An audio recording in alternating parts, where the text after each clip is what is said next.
మృగశిర 3-4 పాదాలు, ఆర్ద్ర 4 పాదాలు, పునర్వసు 3 పాదాలు కలిస్తే మిథున రాశి. మిథున రాశి వారికి ఆదాయం 5, వ్యయం 5, రాజ్యపూజ్యం 3, అవమానం 6.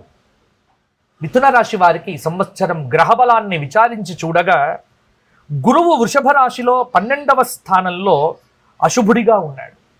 కొంత శని వత్సరాంతం వరకు కుంభరాశిలో 9వ స్థానంలో ఉన్నాడు. రాహువు 10వ స్థానంలో మీనంలో ఉన్నాడు.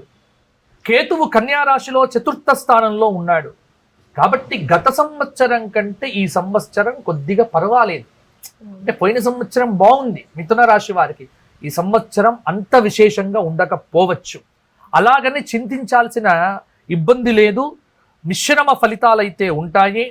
ముఖ్యమైనటువంటి పనులన్నీ మే నెల 1వ తేదీ లోపల పూర్తి చేస్తారు.